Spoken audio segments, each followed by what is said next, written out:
You would be surprised to know how many people lose out on their dream homes because they skip the pre-approval. Imagine consoling a buyer who has just lost out on their dream property, a property that they've already envisioned their families in, that they've already seen their little children milestones in, all because they could not make a strong offer because they didn't have a pre-approval completed. The most unfortunate part is that scenarios like this are completely avoidable. Today, we're going to look at why your pre-approval is the most important step in your home buying journey. So, what is a pre-approval? A pre-approval is your lender telling you how much house you can afford and what your payments will look like after the purchase. But that's pretty high level, so let's break it down a little further. During the pre-approval process, your lender is going to request some documents from you. So if you're a W-2 earner, they'll be asking you for your W-2s. If you're a freelancer or a non-W-2 earner, they will be requesting 1099s and other such documents that show your income. They will also request your bank records for at least the past 2 months and your tax returns for around 2 years. Using this information, they're able to determine your financial status and your debt to income ratio. They're able to compare and determine what you can afford based on the different mortgage products available.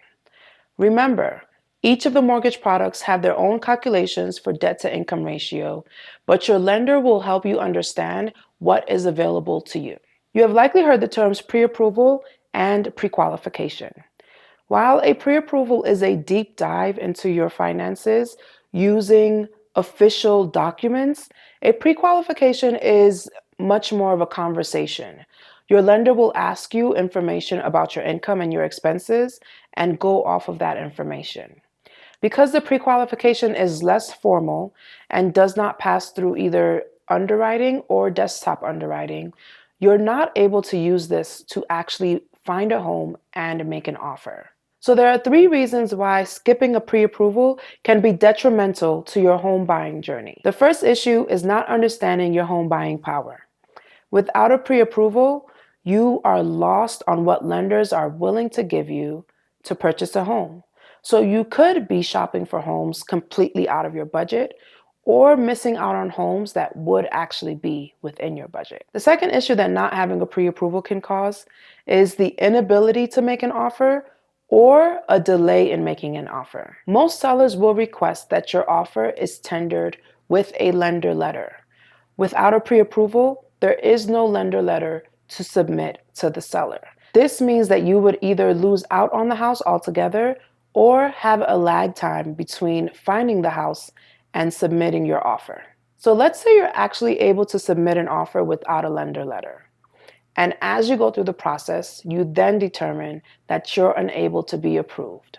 The third issue that could arise is that your offer is not accepted. And at that point, you would lose the home. With all of these issues, the end point is normally the buyer losing out on the property. You want to make sure that you have your pre-approval done before you start searching for homes. This way, you can move straight into the offer process. Here are 3 common misconceptions about getting pre-approved for a mortgage. The first one is, I can do this later. You can't.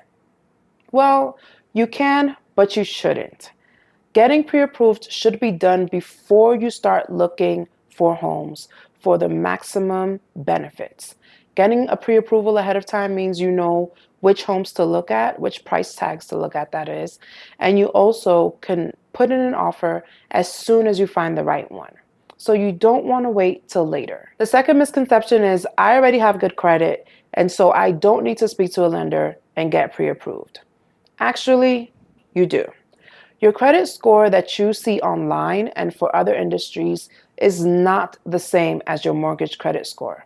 As a matter of fact, every industry has their own credit score calculations. Misconception number 3 is that getting a pre-approval will hurt my credit score. Getting a pre-approval will show on your credit and it will have a minimal impact, but it will not hurt your credit score. When you start your home buying journey and start speaking to lenders and getting your credit checked, you have a window in which you can speak to as many lenders as you would like.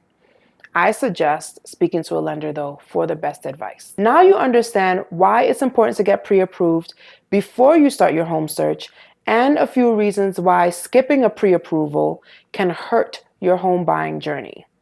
If you have any questions or would like to get connected with a lender for a purchase in Colorado, reach out to me. Also, let me know in the comments if you knew that your mortgage credit score was not the same as your other credit scores. Bye for now.